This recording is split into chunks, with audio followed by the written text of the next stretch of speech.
हर महादेव। आज हम बात करने जा रहे हैं पशुपति व्रत के बारे में।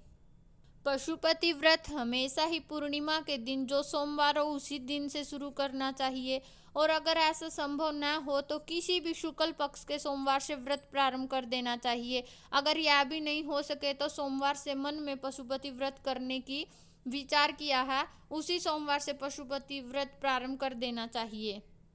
पशुपति व्रत करने से मनुष्य के जीवन में चल रही सभी समस्याओं का अंत हो जाता है, क्योंकि आपको पता होगा कि पशुपति अस्त्र एक अमोघ अस्त्र है जिसका वार कभी खाली नहीं जाता। इसी प्रकार पशुपति व्रत करने वाले की मनोकामना कभी खाली नहीं जाती। तो चलिए जानते हैं पशुपति व्रत के बारे में।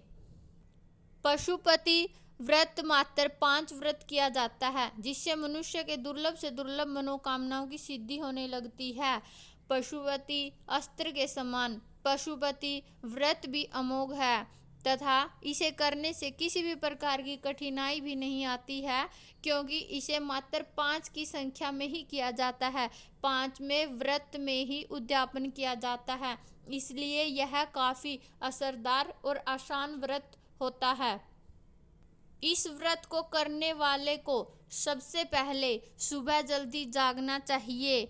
पशुपति व्रत करने वाले को एक थाली जरूर लेनी चाहिए। थाली में ही पूजा की सभी सामग्री लेकर शिवालय में जाना चाहिए। ध्यान रहे, जिस थाली से सुबह पूजन करना है उस थाली को वापस सुबह के पूजन के बाद धोना नहीं है।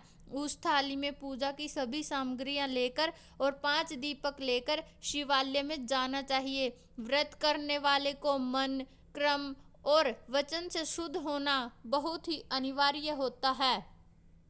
पीतल, तांबे या कांसे की एक थाली सफेद चंदन, फूल, बेल पत्तर, नंदी जी के लिए दुर्वा, आंकड़े का फूल और पत्ता, शमी का फूल और पत्ता, पंचामृत यानी दूध, दही, घी, शक्कर, शहद, साफ जल जिसे गंगा जल मिश्रित हो, बेलपत्र, भोग, प्रसाद के लिए कुछ सामग्री जैसे रोली, चंदन, घी का एक दिया, भस्म, इत्र, कलवा, जनेऊ आदि चीजें पूजा सामग्री में प्रयोग की जाती हैं।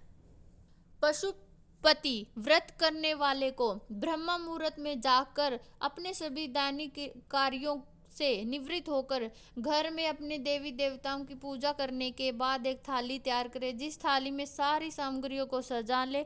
इसे लेकर किसी भी शिव मंदिर जरूर जाएं। यदि व्यवस्था दूर हो और न जा सके तो घर पर ही यह पूजन कर सकते हैं, परंतु इस पूजन की जल्दी फलीभूत करना है तो आप अवश्य किसी शिव मंदिर जाएं।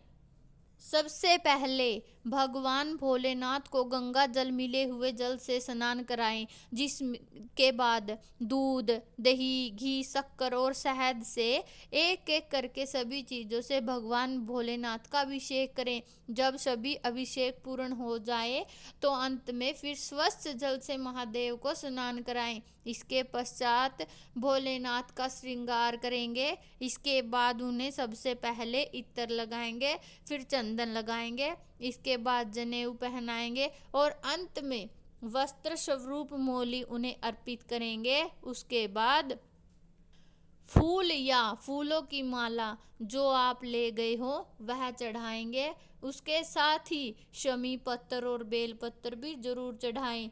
आंकड़े के पत्ते और फूल भी चढ़ाने से वह जल्दी ही प्रसन्न होते हैं। इन सब के बाद घी का एक दीपक भी प्रज्वलित करें।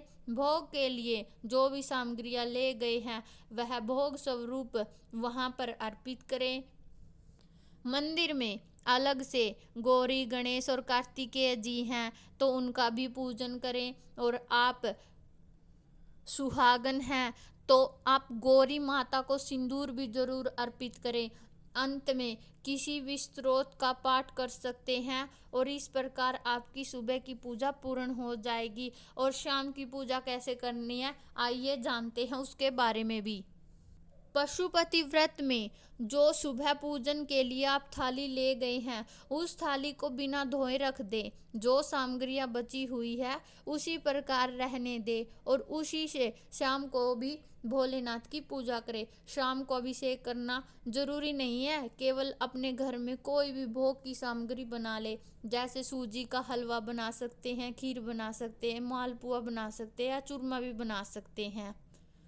उसके बाद घी के 6 दिए अपने साथ लेकर मंदिर जाएं। मंदिर जाकर 5 दिए वहां जला दे। भोलेनाथ को जो प्रसाद आप ले गए हैं उस प्रसाद के 3 हिस्से कर दे। 2 हिस्से मंदिर में छोड़ दे और एक हिस्सा सव्यम के लिए उठाकर घर ले आएं और उस प्रसाद को पूजा के बाद ही स्वयं ग्रहण करें और भूल से भी उसे किसी अन्य व्यक्ति को ना दे। प्रसाद ग्रहण करने से पहले 5 दिए मंदिर में प्रज्वलित करें और एक दिए को बिना जलाए अपने घर ले आए और इस दिए को घर की चौखट पर यानी आप अपने घर की तरफ मुंह कर लें और फिर अपना दाहिना हाथ जिधर है इस दाहिनी हाथ की तरफ घर की चौखट पर घी का एक दिया जला दे और भोलेनाथ को प्रणाम कर अपनी मनोकामना की पूर्ति की कामना करें और फिर घर में आकर वह जो तीसरा हिस्सा आप मंदिर से ले आए हैं उसे ग्रहण कर लें। इस प्रकार आपकी शाम की पूजा भी पूर्ण हो गई है। पशुपति व्रत में उद्यापन 5वें दिन ही किया जाता है। उद्यापन की सारी विधि सामान्य वही रहेगी जो हम प्रतिदिन पूजा करते हैं। 5 दीपक जलाते हैं, प्रसाद का 3 हिस्से करते हैं। उसके अलावा एक काम और करना होता है। उद्यापन के दिन थोड़ा सा सीधा यानी कच्चा अनाज ले लिया जाता है। एक नारियल पर 5 बार कलावा लपेटकर 11 या 21 रुपए शिव मंदिर में भगवान भोलेनाथ से अपनी मनोकामना पूरी करने के लिए उसे रखकर प्रार्थना करके फिर उसे दक्षिणा स्वरूप सीधा किसी ब्राह्मण को देकर चले आते हैं। बस यही है व्रत की उद्यापन विधि और इस प्रकार व्रत करने से महादेव सभी मनोकामनाएं पूर्ण कर देते हैं। और उम्मीद करती हूँ कि आपको यह जानकारी पसंद आई होगी। कमेंट बॉक्स में कमेंट करना ना भूलिए। हर हर महादेव। व्रत के दौरान श्रद्धा के अनुसार दान भी कर सकते हैं। पशुपतिनाथ व्रत ग्रहों के दोषों को दूर करने का एक प्रभावी उपाय है। यदि किसी व्यक्ति की कुंडली में कोई दोष है तो वह इस व्रत को रखकर उन दोषों से मुक्ति प्राप्त कर सकता है। पशुपतिनाथ व्रत सुख, समृद्धि और वैभव प्राप्ति का व्रत भी माना जाता है।